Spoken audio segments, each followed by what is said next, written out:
But then they tell you that unless something can be scientifically proven or justified in a way, we have no reason to listen, basically, to understand or try to understand what you're saying. Okay? Now here's the problem. They know that a theist, or somebody who believes in God, okay, believes that God is outside the bounds of time, space, physical properties, right? They know this. Sorry, can you say it? They know that God, the concept of God to the monotheistic religions, or most religions in general, except for the pagan ones perhaps, is that God is outside of time, He's outside of the bounds of limited space and physical properties. So, what are they asking for then? They say to us, the atheists will say to us, you need to prove God based on science. But they also say that science can only be explained within the realm of the natural. But our concept of God is beyond that. So how can we do anything? It's a lose-lose situation. It's a lose-lose situation.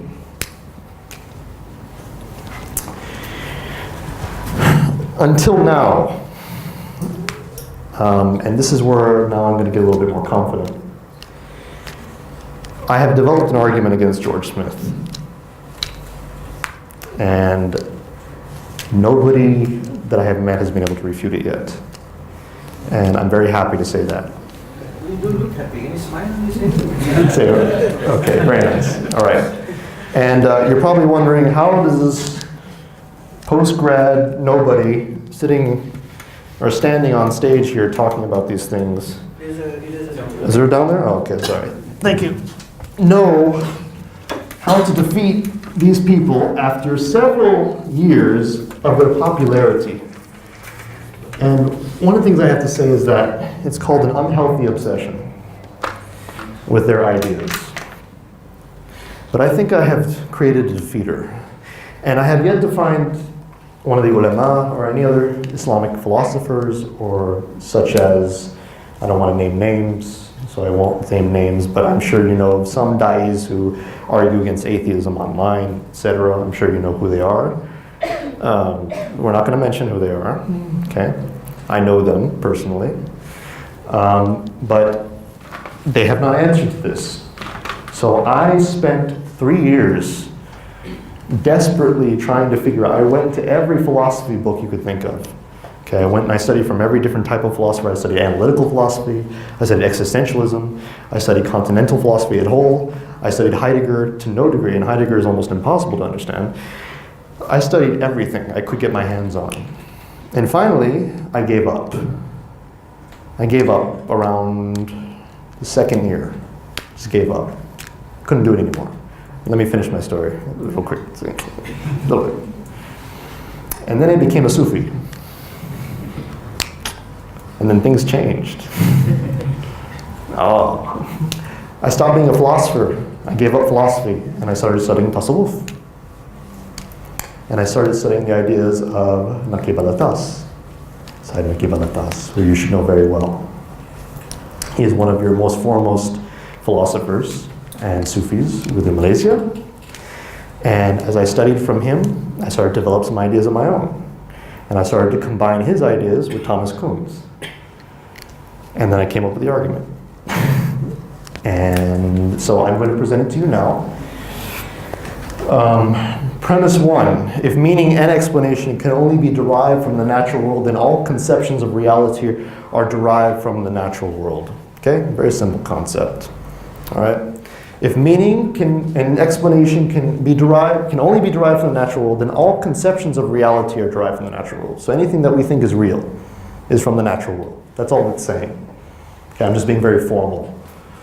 Premise 2, if all conceptions of reality are derived from the natural world, then there must be a coherence of meaningful experiences. What does that mean? I'll explain it to you real quick. Anyone here believe in unicorns? Nobody believes in unicorns? Oh, shucks. Fairies? You want us to believe? No, not yet. I'm not that good. Okay, no. Flying spaghetti monsters? Flying spaghetti monsters. That's the common example used by atheists these days. Flying spaghetti monsters. Anybody believe that there's a teapot orbiting Mars? No? UFOs? Okay. Let me tell you something. A unicorn, I'm going to use a unicorn here, okay? All right. Unicorn is a meaningful concept. Why is it meaningful? Okay, unicorns, let's say unicorns don't exist, right? Let's say they don't. We don't have evidence for that, okay? But I can imagine a unicorn. It's just a horse with a horn on its head. It's a combination of two natural things, right? So it's actually a very meaningful concept. Try a flying horse? Flying horse, okay. I can imagine a horse with wings. Why? Because I know what wings are and I know what a horse is. Right? How about a flying spaghetti monster?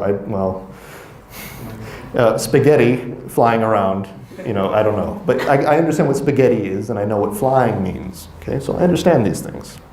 Fairies, small little people with, wings. Okay, so I know what these things are. Okay, so if all conceptions of reality are derived from the natural world, then there must be a coherence of meaningful experiences. Now let me give you a non-meaningful experience. A non-meaningful experience. A married bachelor. What? Married bachelor. Does that mean anything? Not yet. Can you be single and married at the same time? Yeah, can No, I'm not talking about polygamy. Okay? No. Okay, I'm talking about the two definitions, right? They're contradictory, correct? Okay, what about a square circle? No, it doesn't work. Right? Now, those two things themselves, they have meaning, right? But I can't combine them. Okay? All right, so let's look at premise 3. People believe that there is a meaningful transcendent reality, God, Allah subhanahu wa ta'ala, that shares no properties with the natural world. Very easy. People believe in God. That's number 3. Number 4. If premise 1 and 2 are true, that's what P1 and 2 mean, then premise 3 is a conception of reality derived from the natural world, which content is a coherence of meaningful experiences. Okay? For me to understand what I'm saying, for me to even believe in that concept, I have to, basically what it's saying based on the other premises, is that it must be a combination of meaningful experiences from the natural world, right? For me to even be able to conceive of it. Correct? Too heavy, man. Too heavy? Let me give you, okay. I tried to explain earlier. Is it talking about cause and effect? This is a trick. This is not, I'm going to get to it in a second here. So basically, in order for me, based on these premises, my belief in God must come from here. It must be natural. It must be from the world. A lot of atheists will agree with you. They say God is man-made. Right? They say that, right? Okay.